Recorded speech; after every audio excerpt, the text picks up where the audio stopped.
guys, JOEdell Beckham back here to break down everything that happened in the following preseason game versus the Browns on Monday night. Now, the first point that I wanted to share with you guys is the offensive line update. Now, believe it or not, our man, Ereck Flowers, was probably the bright spot on the offensive line this week, which is, I'm not even sure the right word to describe that, but everybody else was just terrible. I mean, Bobby Hart, as the right tackle, he was getting blown up left and right. John Jerry looked completely lost on a stunt that he couldn't keep up with.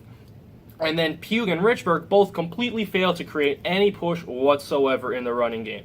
Meanwhile, Ereck Flowers at the left tackle, he actually held his own versus the number one pick in the draft, Myles Garrett. Now, I'm not going to say he dominated the game, but he at least managed to make it through without turning himself into a complete fool, which is at least progress. But before I forget, I wanted to talk about B.J. Goodson, your new starting middle linebacker for the Giants. Now, this guy, I love his tenacity. I love the ferociousness to his game.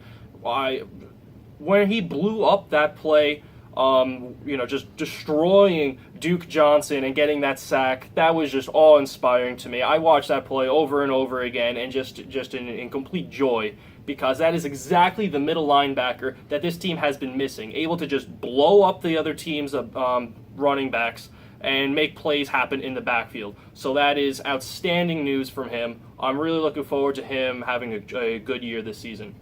But this brings me to the point that we were all waiting for, the dirty hit on Odell Beckham Jr. Now, that was absolutely a cheap shot. It was absolutely a dirty hit, but it was also a completely legal hit, and one that is probably coached up by their defensive coordinator, Greg Williams, the Bounty Gate guy.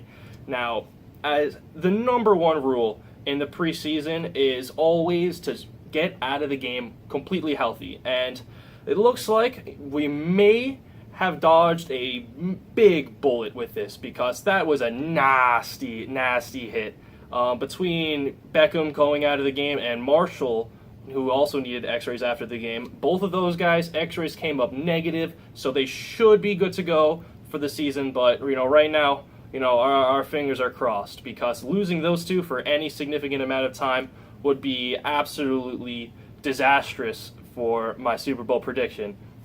But that brings me to Landon Collins. Now, the first person that had Odell's back after that hit was Landon Collins. Now, can we put a C on this man's jersey already? I mean, what else does he have to do? It's not like he was a superstar as a rookie or anything. He came in, he took his rookie lumps, he busted his butt off in the offseason, 2 off seasons in a row now, to get himself into absolute peak physical condition so he can be the absolute dominant monster that you're able to see on the fields today. He clearly has the respect of everybody in that locker room. And I don't know what else he needs to do in order to become the captain. So make Landon Collins the defensive captain.